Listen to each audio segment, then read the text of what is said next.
Hello दोस्तों, Amit maths classes में आप लोगों का स्वागत है। तो हम लोग इस वीडियो में देखेंगे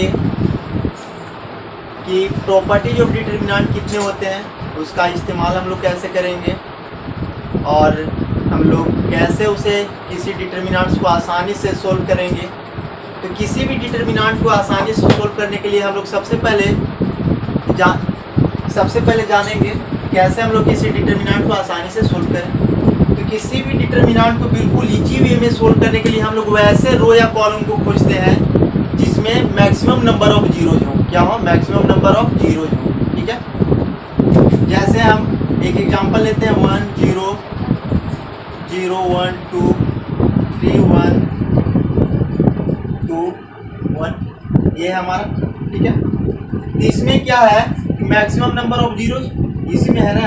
तो कॉलम नंबर सेकेंड में मैक्सिमम जीरो है। तो हम क्या करेंगे कि कॉलम नंबर सेकेंड से जब इसे हम सॉल्व करेंगे तो जीरो का तो जीरो, फिर जीरो बचेगा ये दो, तो दो से ये रो और ये कॉलम कैंसिल हो जाएगा तो बचेगा 1। तो कितना हो जाएगा? 2। क्या हो जाएगा? 2। और इसके पास क्या साइन होता है? माइनस का साइन होता है, तो -2 हमने लगा दिया यहाँ पे। तो 2 1 2 1 3 2, यही होगा। इसे आसानी से हम सोल्व कर लेंगे। दो नहीं ना सोल्व करने का, कहीं पे जीरो का जीरो इसमें कुछ आएगा, माइनस प्लस फिर जीरो कुछ आएगा यहाँ पे समथिंग वैल्यू, तो जीरो गुने something zero, zero plus something zero, तो बचेगा हमारा ये ब्रैकेट। इसे हम लोग आसानी से सोल्व कर लेंगे, यानी आसानी में से सोल्व करेंगे। अब हम लोग देखेंगे कि इसका प्रॉपर्टी हमने जान लिया कि कैसे आसानी से सोल्व करेंगे, यानी मैक्सिमम नंबर ऑफ जीरो खोजेंगे किस कॉलम या किस रो में है, उसी के अकॉर्डिंग हम लोग क्या करेंगे, उसे सोल्व कर देंगे। तो चलिए अब हम लोग देखते हैं प्रॉपर्टीज डिटरमिनेंट का। तो डिटरमिनेंट का हमारा प्रॉपर्टीज है, हमारा फर्स्ट प्रॉपर्टी बोलता है कि यदि डेल्टा इज इक्वल टू 1 2 3 4 5 6 2 3 1 है। क्या है? 1 2 3 4 5 6 2 3 1 है। ठीक है, तो हम क्या करेंगे कि इसके रो को कॉलम के, इसके रोज को कॉलम के अकॉर्डिंग अगर इंटरचेंज कर देंगे, सारे रो को सारे कॉलम के अकॉर्डिंग, तो इसके वैल्यू में कोई फर्क नहीं पड़ता है। क्या? इसके वैल्यू में कोई फर्क नहीं पड़ता है। अगर मान लें कि इसका वैल्यू b दे रखा है, तो अगर कॉलम को रो के अकॉर्डिंग इंटरचेंज कर दें तो क्या हो जाएगा, कॉलम को रो के अकॉर्डिंग, यानी कॉलम ये है तो इसको हम R1 बना लेते हैं। तो क्या हो जाएगा 1 2 3, ये कॉलम नंबर 2 है तो इसे R2 में लिख लेंगे 4 5 6, और कॉलम नंबर थर्ड को R3 के अलोंग कर लेंगे 2 3 1। तो जो इसका वैल्यू p है तो इसे भी सोल्व करेंगे तो ये हमारा p ही रहेगा।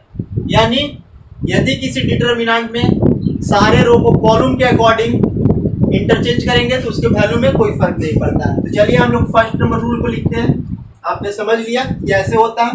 The value of determinant, the value of determinant remains same, determinant remains same,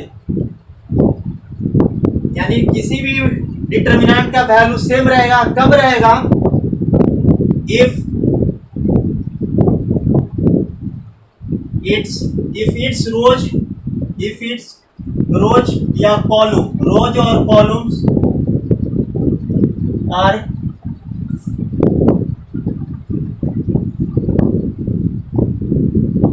interchange. If it's rows and columns are interchange, यानी रो और कॉलम को आपस में इंटरचेंज कर देंगे तो क्या होगा हमारा, उसका वैल्यू में कोई फर्क नहीं होगा। यानी ये p है तो यहाँ भी जो नया डिटरमिनेंट बनेगा इंटरचेंज करने के बाद उसका भी वैल्यू क्या होगा, p ही होगा। चलिए तब हम लोग नेक्स्ट क्वेश्चन क्यों चलते हैं, नेक्स्ट रूल। तो हमारा नेक्स्ट रूल है, यदि कोई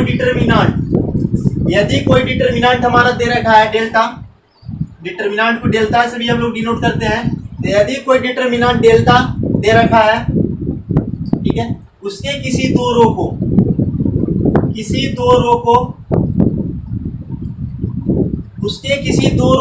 दो रो या दो कॉलम को आपस में इंटरचेंज कर देंगे तो उसका वैल्यू क्या हो जाता है, निगेटिव साइन के साथ हो जाता है। यानी इसका वैल्यू क्या है, प्लस में है। इसका वैल्यू अगर हम मान लेते हैं कि p है, ठीक है। उसी तरह से अगर इसके किसी दो रो या दो कॉलम को आपस में इंटरचेंज कर देंगे तो इसका वैल्यू में बस माइनस का फर्क हो जाएगा। यानी हम यहाँ पे क्या कर रहे हैं, कॉलम थर्ड को कॉलम 1 के अकॉर्डिंग क्या कर रहे हैं, इंटरचेंज कर रहे हैं। यही हमारा इसका इंटरचेंजिंग को शो करने का रूल होता है। कि कॉलम थर्ड को किससे चेंज कर रहे हैं, कॉलम वन से, या फिर ऐसे भी लिख सकते हैं कि कॉलम वन को कॉलम थर्ड से इंटरचेंज कर रहे हैं। तो जो नया डिटर्मिनेंट बनेगा बस उसमें क्या होगा, माइनस का फर्क हो जाएगा, यानी कॉलम फर्स्ट ये है तो कॉलम फर्स्ट की जगह थर्ड आ जाएगा और थर्ड फर्स्ट वाला थर्ड की जगह चला जाएगा। तो फर्स्ट थर्ड क्या था, 1 2 3, और जो मिडिल में होगा ऐसे ही रहेगा, ठीक है। और यहाँ थर्ड को हो जाएगा 2 1 5। तो इसका वैल्यू हमने पी रखा था तो इसका वैल्यू में बस माइनस का फर्क हो जाएगा। क्या चीज का फर्क हो जाएगा, माइनस का फर्क हो जाएगा, यानी इसका वैल्यू पी है तो इसका भी पी वैल्यू पी आएगा, बस ये प्लस पी था तो ये हो जाएगा हमारा माइनस पी, ठीक है। अब उसी तरह से हम ये डिटर्मिनेंट, ये जो दूसरा डिटर्मिनेंट आया माइनस पी, अगर इसके हमने कॉलम को अप्लाई किया या कॉलम अप्लाई किया, अब क्या करेंगे कि R1 को R2 के अलोंग, R1 को R2 के अलोंग अगर इंटरचेंज कर देंगे, R1 को R2 के अलोंग इंटरचेंज कर देंगे हम, तो क्या हो जाएगा, एक और माइनस हमारा बाहर आ जाएगा। तो जो इसका नया डिटर्मिनेंट बनेगा उसका भी वैल्यू क्या हो जाएगा, माइनस के साथ, तो माइनस माइनस क्या हो जाएगा, यानी प्लस पी। यानी किसी भी डिटर्मिनेंट में अगर रो और कॉलम और कॉलम और रो का, कॉलम और कॉलम का दो बार ऐसा अप्लाई करते हैं रूल, तो माइनस माइनस वही हो जाता है, यानी प्लस ही हो जाएगा। तो चलिए अब हम लोग इसको लिखते हैं, इसको लिखेंगे अब हम लोग। तो दूसरा रूल है हमारा, रूल नंबर सेकेंड, क्या है कि जब दो कॉलम या दो रो को आपस में इंटरचेंज करते हैं तो क्या होता है, उसका वैल्यू में कुछ फर्क नहीं पड़ता है। अगर वैल्यू पॉजिटिव है तो वही वैल्यू निगेटिव में आ जाएगा, अगर वैल्यू हमारा उस डिटर्मिनेंट का निगेटिव है तो वैल्यू क्या हो जाएगा, पॉजिटिव हो जाएगा। तो लिखेंगे कि इफ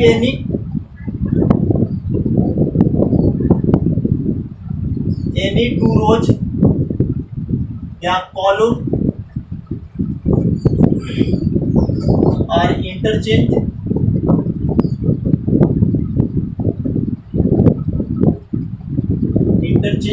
ठीक है, then value of determinant remain same.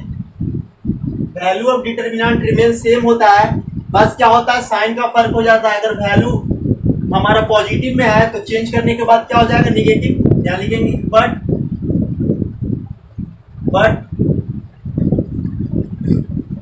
Only change sign of value, only change sign of value, यानी वैल्यू का साइन चेंज हो जाता है। यदि अगर प्लस में है, हमारा पहले से डिटर्मिनेंट दिया हुआ है, अगर delta is equal to that is A1 A2 A3 B1 B2 B3 C1 C2 C3 दे रखा है। अगर इसका वैल्यू P दे रखा है तो हम कॉलम 1 को कॉलम 2 के अकॉर्डिंग इंटरचेंज कर देंगे, तो जो नया डेल्टा बनेगा, जो हमारा न्यू डेल्टा बनेगा, वो क्या हो जाएगा, क्या हो जाएगा, B1 B2 B3 A1 A2 A3 C1 C2 C3। तो क्या किया, इंटरचेंज कर दिया, तो बाहर में हमारा क्या हो जाएगा, माइनस हो जाएगा। तो अगर इसका वैल्यू P है तो इसका वैल्यू क्या हो जाएगा, माइनस P, क्या हो जाएगा, माइनस P, ठीक है। नेक्स्ट चलते हैं अब हम लोग,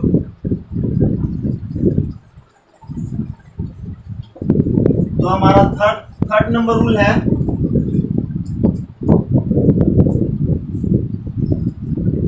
थर्ड नंबर रूल हमारा बोलता है कि यदि किसी डिटर्मिनेंट में दो रो या दो कॉलम आपस में इक्वल हो या आइडेंटिकल, इक्वल या फिर बोल सकते हैं आइडेंटिकल, या फिर बोल सकते हैं कि वो प्रोपोर्शन में हो, क्या चीज में हो, प्रोपोर्शन में हो, तो हमारा डिटर्मिनेंट का जो वैल्यू होगा वो जीरो होगा। क्या होगा, जीरो होगा। क्या आपने बताया कि दो रो या दो कॉलम आपस में इक्वल हो, क्या हो, आपस में इक्वल, या फिर हम बोल सकते हैं कि आइडेंटिकल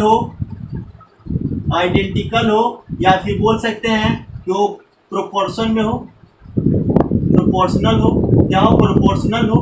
तो इसके केस में क्या होता है कि डिटर्मिनेंट जो दे रखा है समथिंग, उसका वैल्यू क्या हो जाएगा, जीरो के इक्वल हो जाएगा। कब, जब उसका कोई दो रो आपस में इक्वल हो या दो कॉलम आपस में इक्वल हो, या दो रो या दो कॉलम क्या होगा, प्रोपोर्शनल हो, क्या हो, प्रोपोर्शनल हो। जैसे हम लोग एक लेते हैं एग्जांपल हम लेते हैं कि 2 3 4 0 1 2 2 3 4, ठीक है। ये है तो हमारा column number first and column number third क्या है, इक्वल है, एक जैसा है। यानी यहाँ से बोलेंगे कि इसका डिटरमिनेंट वैल्यू क्या हो जाएगा, 0 हो जाएगा। क्यों होगा 0, तो हम लिखेंगे कि C1 and C3 are identical, equal है। क्या है, इक्वल है, ठीक है, इक्वल है। तो क्या हो जाएगा, हमारा वैल्यू 0 हो जाएगा, ठीक है। अब देखेंगे कि जब प्रोपोर्शन में होगा तो 0 कैसे होगा, ठीक है। प्रोपोर्शनल होगा तो 0 कैसे होगा, तो हमने एक और एग्जांपल ले लिया यहाँ पे, डेल्टा इज इक्वल टू 2 3 4 5 6 7 4 6 8 है। तो देखेंगे कि जो R1 है हमारा 2 3 4 है, तो R1 ले लिए 2 2 3 4, और R3 हमारा क्या है 4 6 8 है, 4 6 8। इसका प्रोपोर्शन करेंगे तो क्या सारा इक्वल हो गया, 1/2 1/2 1/2, तो क्या हो जाएगा इसका value, therefore determinant will be 0। Determinant का वैल्यू क्या होगा, 0 होगा। कब, जब 2 रो या 2 कॉलम आपस में प्रोपोर्शनल क्या हो, प्रोपोर्शनल या आइडेंटिकल, ठीक है। तो चलिए अब इसे हम लोग लिखते हैं यहाँ पे।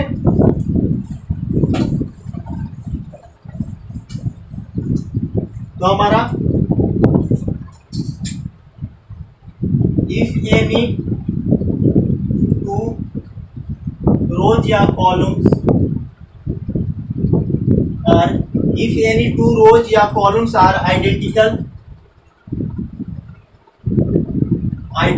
यानी एक जैसा हो, if any 2 rows and columns are identical और प्रोपोर्शनल, क्या प्रोपोर्शनल,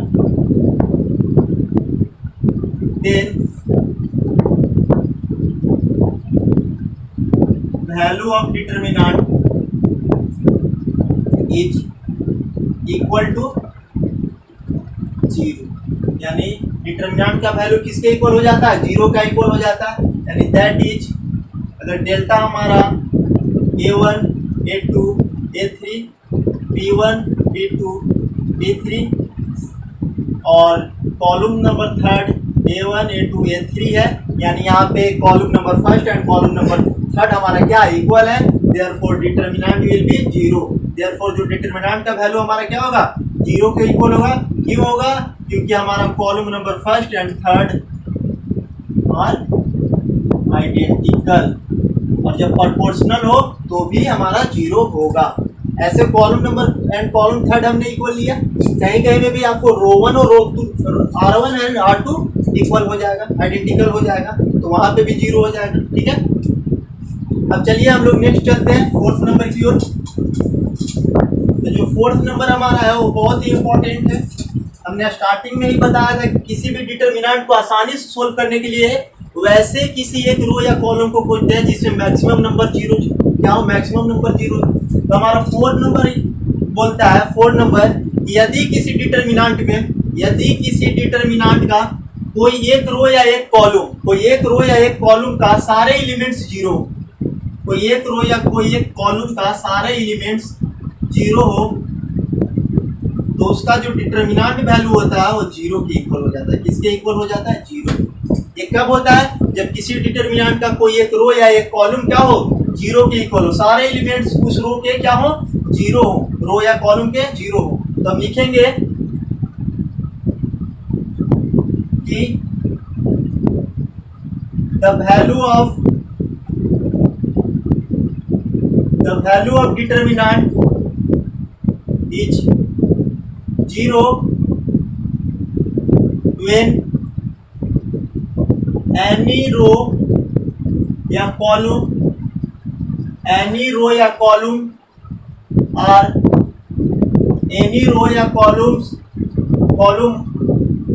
are equal to 0। यानी उसका कोई रो या कोई कॉलम का सारा एलिमेंट्स 0 हो किसी एक रो का, तो उसका डिटरमिनेंट वैल्यू क्या हो जाता है, 0 के बराबर हो जाता है। दैट इज डेल्टा बराबर A1 A2 0 B1 B2 0 C1 C2 0। इसका डिटरमिनेंट वैल्यू क्या हो जाएगा, therefore delta is equal to 0, क्योंकि कॉलम रो नंबर थर्ड का सारा एलिमेंट्स क्या हमारा 0 के इक्वल है, तो क्या हो जाएगा 0 हो जाएगा सारा। ठीक है, हम लोग नेक्स्ट आगे चलेंगे।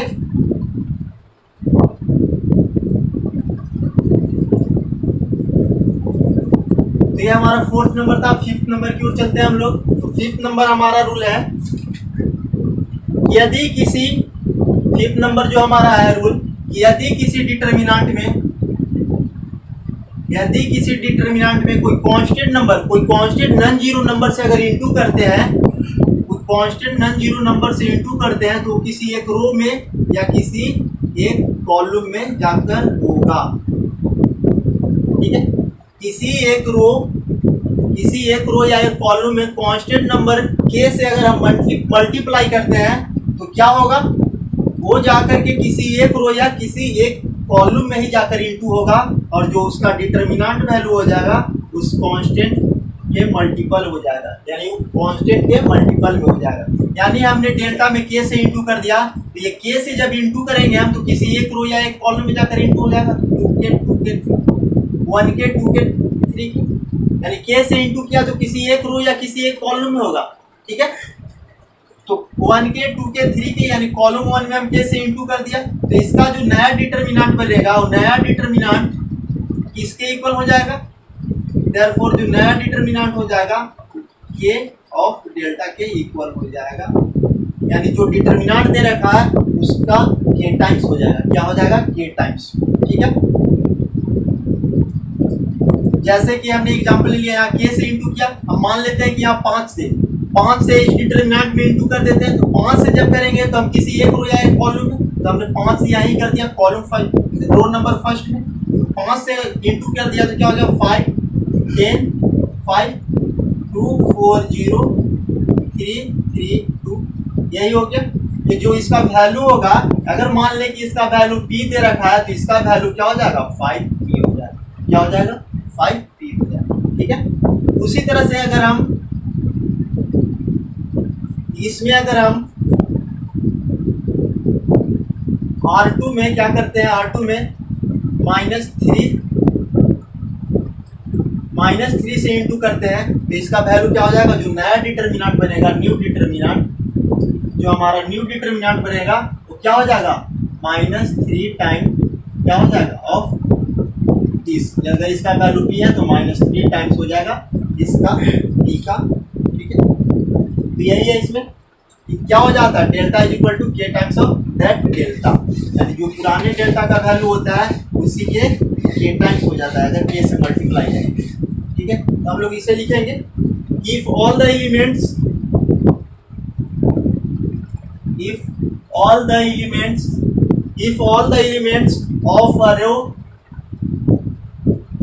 of a row or column, if all the elements of a row or column is multiplied by a number, by a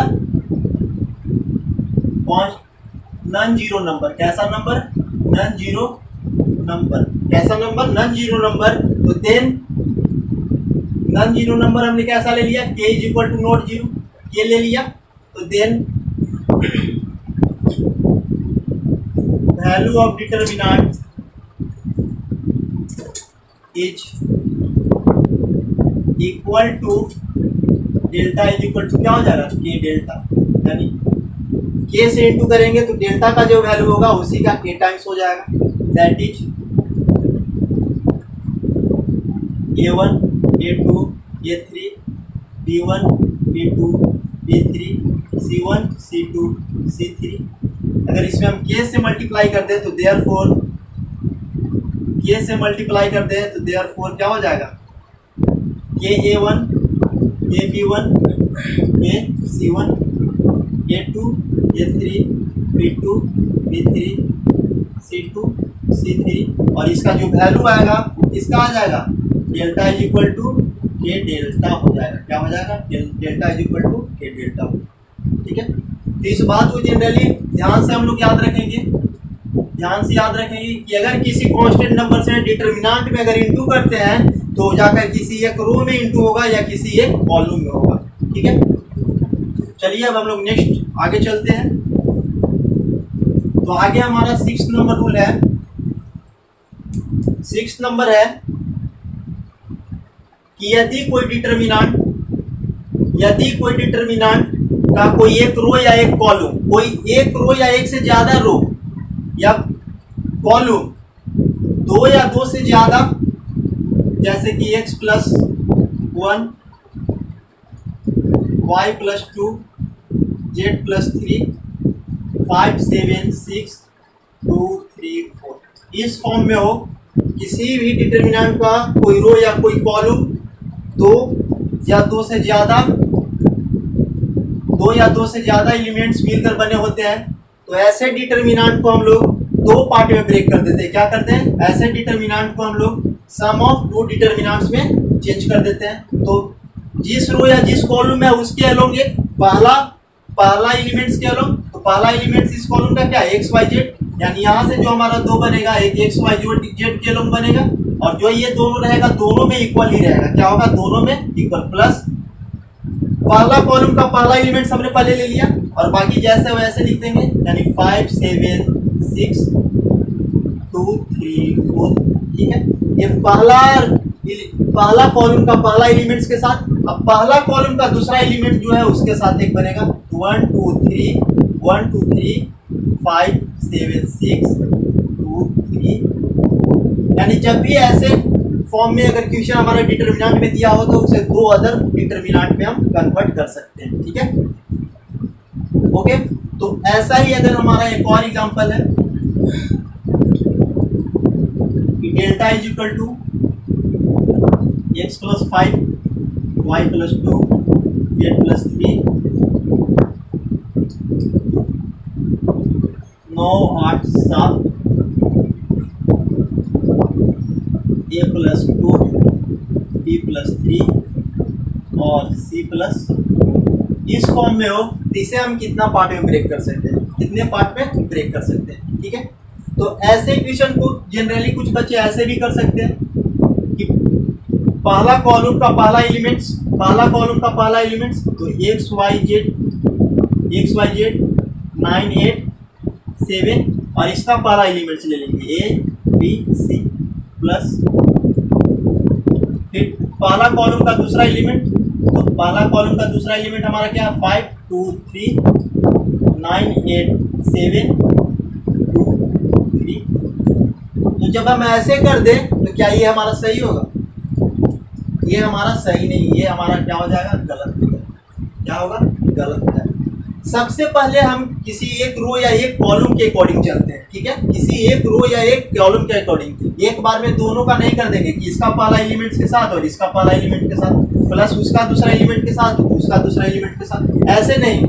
इसको हम लोग जब कन्वर्ट करेंगे तो सबसे पहले किसी एक रो के अकॉर्डिंग, एक कॉलम के अकॉर्डिंग चलेंगे। तो हम यहाँ से क्या करेंगे कि हमारा दो पहला कॉलम है और कॉलम नंबर 3 में, तो हम पहले पहला कॉलम के अकॉर्डिंग चलेंगे। तो पहला कॉलम के अकॉर्डिंग चलेंगे तो पहला कॉलम का पहला एलिमेंट के साथ x y z 9 8 7 और ये हमारा ऐसे ही रहेगा a + 2 b + 3 c + 4 प्लस, ये हमने कॉलम नंबर फर्स्ट के अकॉर्डिंग चला, तो कॉलम नंबर फर्स्ट के फर्स्ट एलिमेंट के साथ हमने बनाया। अब कॉलम नंबर से फर्स्ट का सेकेंड एलिमेंट हमारा क्या है? 5 2 3 9 8 7। अब यहाँ a + 2 b + 3 और c + 4। ठीक है, तो ये हमने इसके अकॉर्डिंग करा। अब हमें इसमें भी दिख रहा है क्या?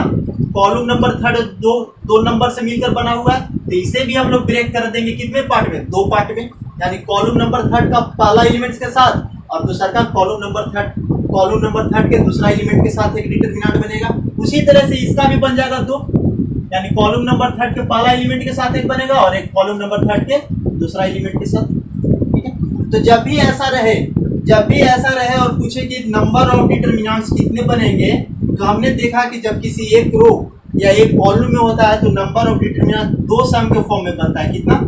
दो सम के फॉर्म में बनता है। तो अगर किसी दो रो या दो कॉलम में हो तो कितने पार्ट में बट गया, यहाँ पे देखिए तो 4 पार्ट में बटा, 4 पार्ट में बट गया।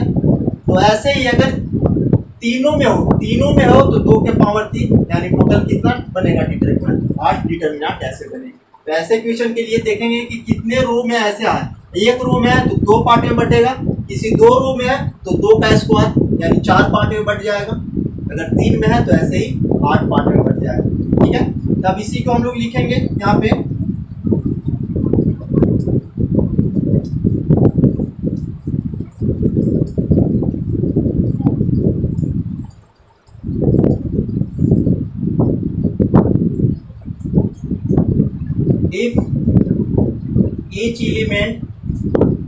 if each element of any row, if each element of any row या column consists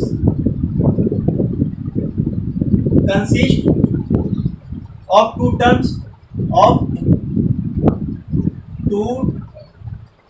two या more terms, two या more terms, then the determinant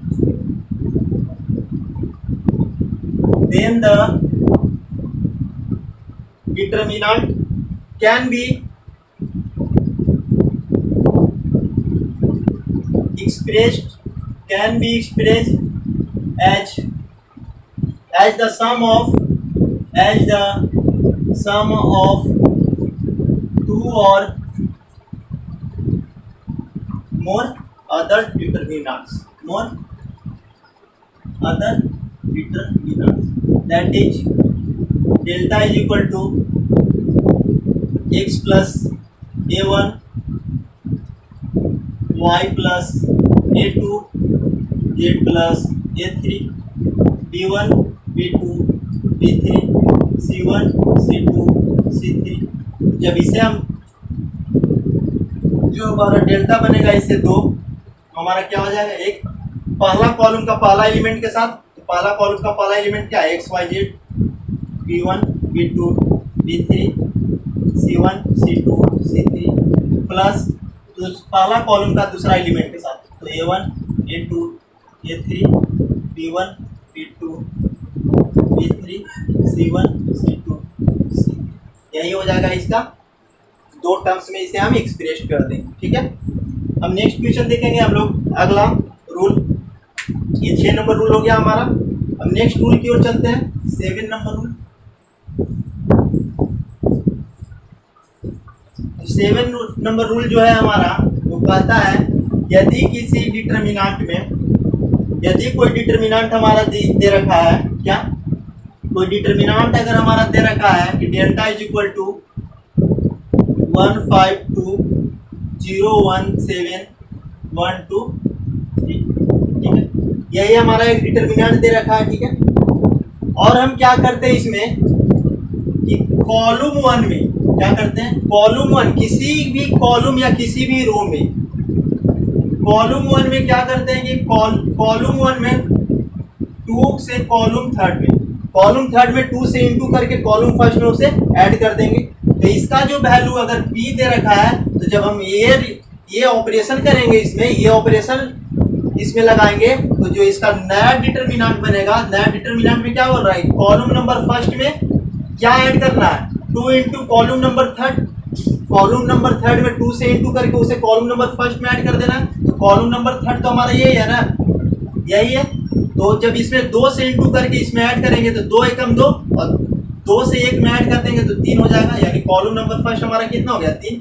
फिर यहाँ 4 में 5 जोड़ दिए तो 9, 3 में 2 से इंटू करना है तो 3 दिया 6 और 2 8, और बाकी जो जैसे है वैसे ही रहने देंगे।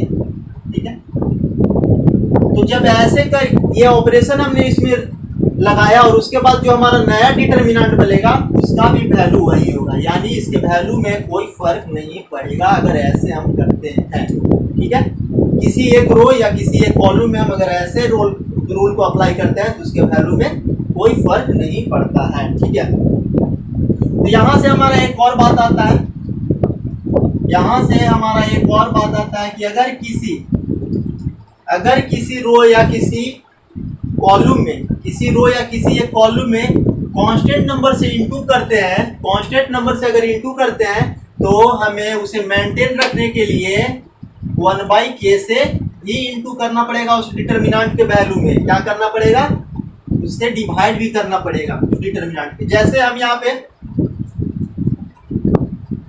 रो नंबर 2 में 3 से इंटू कर देते हैं। क्या करते हैं, रो नंबर 2 में 3 से हम इंटू कर दे रहे हैं।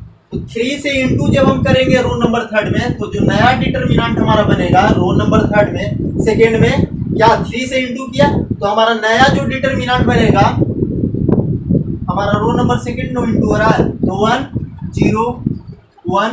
रो नंबर सेकेंड में कितना से इंटू हो रहा है, 3 से, तो 5 3 जा 15, 3 और 2 3 जा 6 और ये 2 7 3 तो ऐसे ही रह जाएगा 2 7 3। तो जब ये ऐसे हमने किया कि किसी कांस्टेंट नंबर यानी 3 से इंटू किया, तो इसका वैल्यू मेंटेन रखने के लिए 1/3 से हम बाहर में इंटू भी करेंगे, यानी 3 से जब इंटू किया तो 3 से डिवाइड भी करेंगे। तो जो इसका वैल्यू p है तो इसका भी वैल्यू क्या हो जाएगा, p ही होगा। क्या होगा, p ही रहेगा, यानी क्या हो जाएगा 1/3 इंटू p। ये 3 टाइम्स हो जाएगा तो 3 इंटू p, 3 से 3 कैंसिल, तो वैल्यू किसके इक्वल रह जाएगा, इसके ही इक्वल हो जाएगा। यानी यहाँ से हमें निष्कर्ष ये निकला कि किसी भी डिटर्मिनेंट में अगर 3 से इंटू करते हैं या किसी कांस्टेंट नंबर से इंटू करते हैं तो उसे मेंटेन रखने के लिए 1/3 से डिवाइड, मतलब उसी नंबर से डिवाइड भी करना होगा। क्या करना होगा, उसी नंबर से उस डिटर्मिनेंट में डिवाइड भी करना होगा। तो हम लोग अब इसे यहाँ पे लिखेंगे, ठीक है।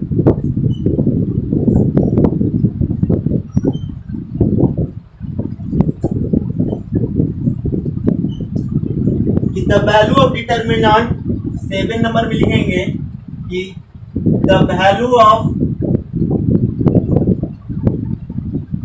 Determinant remains same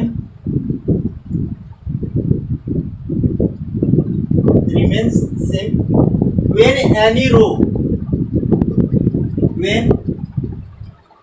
any row या कॉलम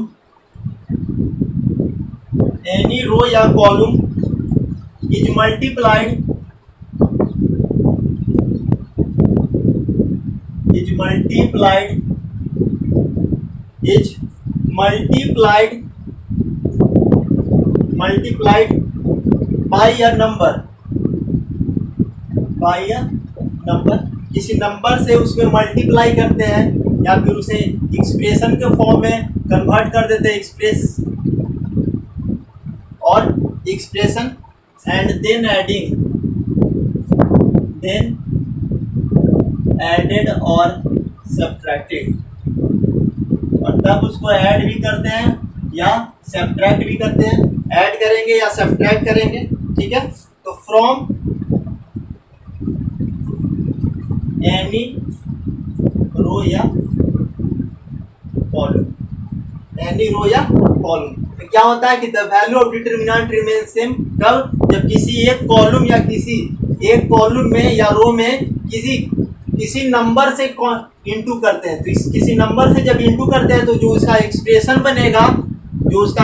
बनेगा उसका वैल्यू क्या होगा, किसी अदर से चेंज नहीं करेगा, यानी रिमेन सेम रहेगा। दैट इज, यहाँ पे लिख सकते हैं कि अगर हमारा delta is equal to A1 A2 A3 B1 B2 B3 C1 C2 C3 है, ठीक है। अगर हम इसमें कर देते हैं कि R1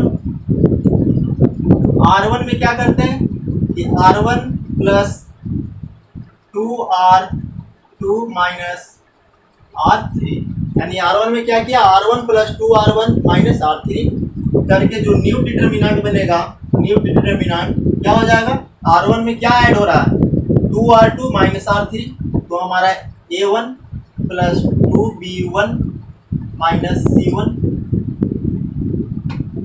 एन हो जाएगा। A1 प्लस R1 में ऐड हो रहा है तो R1 हमारा ये है और R2 ये है ना, तो यहाँ क्या हो जाएगा A1 plus 2A2 A1 plus 2A2 minus R3, तो R3 क्या है, A3, यही है।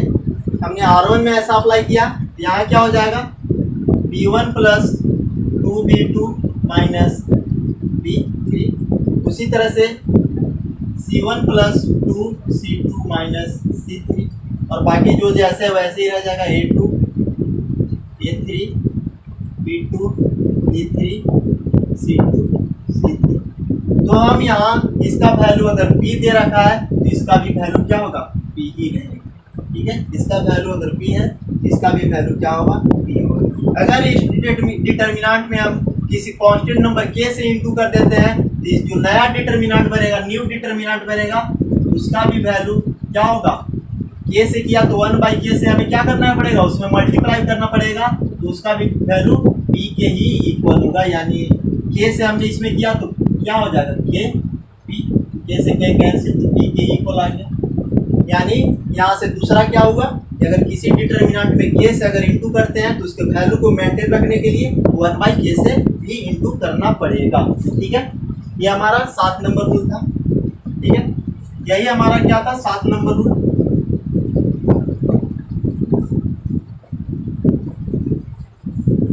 अब आगे हम देखेंगे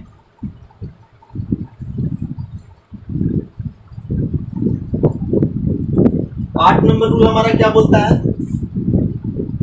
ये 8 नंबर रूल बोलता है कि अगर कोई डिटर्मिनेंट हमारा x स्क्वायर x क्यूब 5 9 16 2 4 8 हो, यदि कोई डिटर्मिनेंट ये इस फॉर्म में हो, ठीक है, अगर इस डिटर्मिनेंट का वैल्यू 0 हो जाएगा, इस डिटर्मिनेंट का वैल्यू 0 हो जाएगा, कब जब x का वैल्यू कुछ ऐसा ले कि ये डिटर्मिनेंट हमारा 0 हो जाए। तो now put x is equal to 2। जब हम x is equal to 2 put करेंगे तो इस डिटर्मिनेंट का वैल्यू हम देखेंगे, तो डिटर्मिनेंट क्या हो जाएगा, 2 4 8 5 9 16 2 4 8। तो क्या column number first and column number third हमारा इक्वल हो गया। सो हम बोलेंगे यहाँ पे डिटर्मिनेंट इज इक्वल टू 0। क्या डिटर्मिनेंट हमारा 0 हो गया, कब, जब x इज इक्वल टू 2 लिए। तो यही जो x इज इक्वल टू 2 लिया तो हमारा x माइनस 2 हो जाएगा इस डिटर्मिनेंट का एक फैक्टर। तो हम यहाँ से बोलेंगे कि सो x minus 2 is a factor of given determinant. क्या, गिवन डिटर्मिनेंट। ठीक है, तो इसी को हम लोग लिखेंगे, if a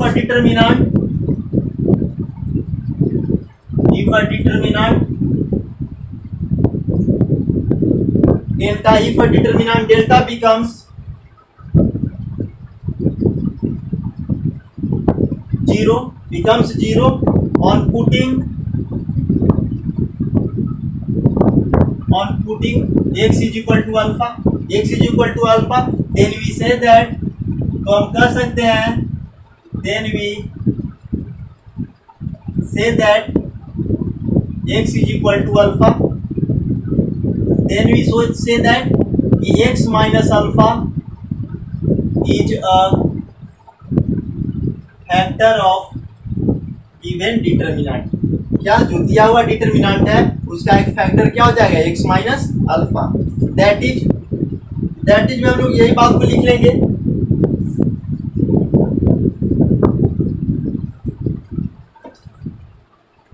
कि delta is equal to x square x cube 5 9 16 2 4 8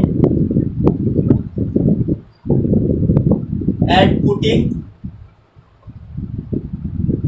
x is equal to 2, determinant will be 0। जब हम 2 पुट करते हैं तो डिटर्मिनेंट हमारा क्या हो जाता है, 0। कैसे होता है, यहाँ देख लेंगे, इसलिए डेल्टा बराबर 2 4 8, x का वैल्यू 2 पुट करेंगे तो 2 4 8 5 9 16 2 4 8। सो देयरफॉर डेल्टा क्या हो गया हमारा, 0 के इक्वल हो गया। कैसे, column first and column third are identical. यहाँ से हम कह सकते हैं कि hence x minus 2 is a factor of delta. यही हमारा रूल नंबर 8। ठीक है, अब हम लोग रूल नंबर 9 देखेंगे।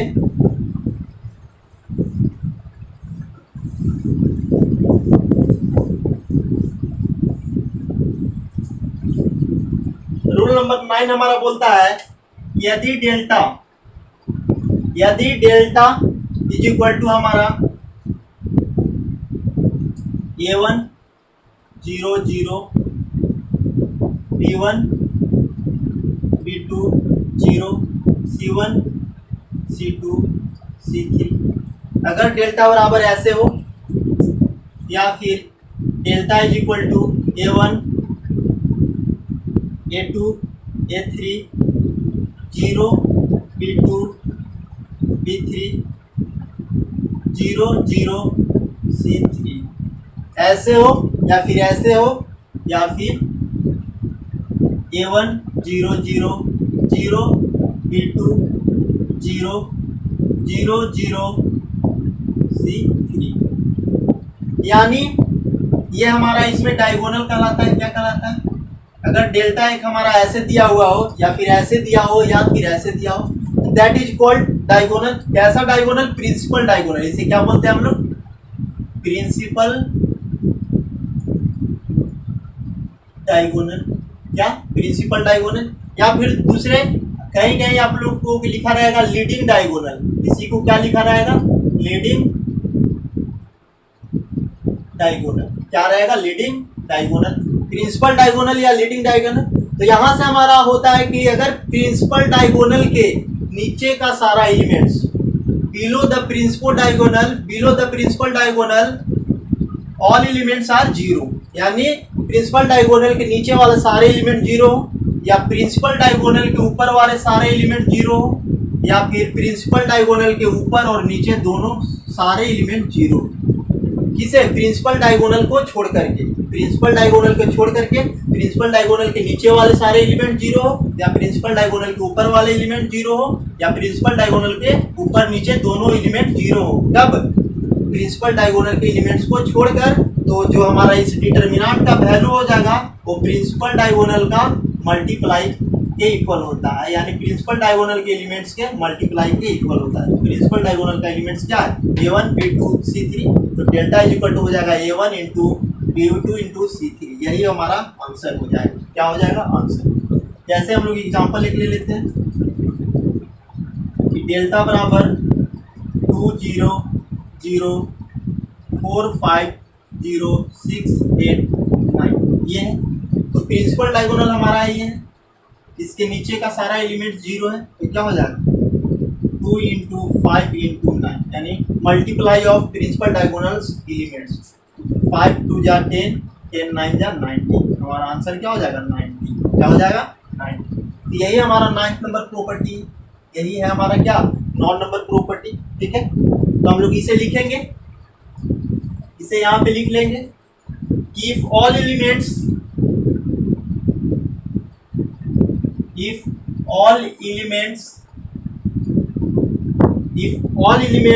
Below principal diagonal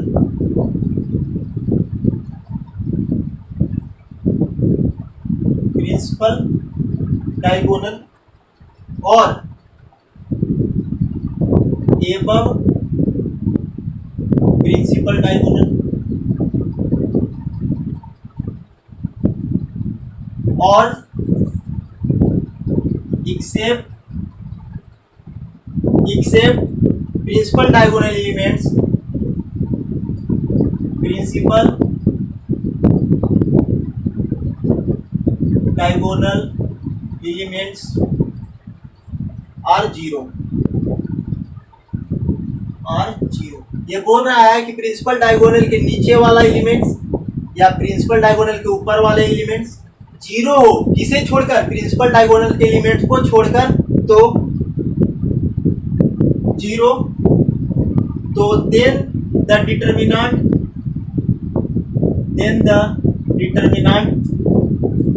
equal to equal to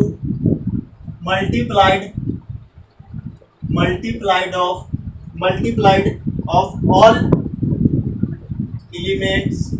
all elements of principal diagonal. तो दैट इज में हम लोग इसे लिख लेंगे, दैट इज ये हो गया हमारा, ठीक है। तो यही हमारा 9th रूल है कि प्रिंसिपल डायगोनल के ऊपर वाला एलिमेंट या प्रिंसिपल डायगोनल के नीचे वाला एलिमेंट या प्रिंसिपल डायगोनल के ऊपर नीचे दोनों एलिमेंट्स क्या हो, जीरो हो, तो जो हमारा आंसर हो जाएगा उस डिटरमिनेंट का क्या होगा, प्रिंसिपल डायगोनल ऑफ एलिमेंट्स का मल्टीप्लाई हो, क्या हो जाएगा, प्रिंसिपल डायगोनल का मल्टीप्लाई। ठीक है, तो यही हमारा इसका था। अब हमारा प्रॉपर्टीज ऑफ डिटरमिनेंट तो बस इतना ही है। अब हम लोग इसे और बिल्कुल क्लियर रूप से प्रॉब्लम बनाते वक्त समझेंगे। ठीक है, तो आज के लिए बस इतना ही। अब हम लोग नेक्स्ट वीडियो में मिलते हैं, तब तक के लिए थैंक्स ऑफ ऑल।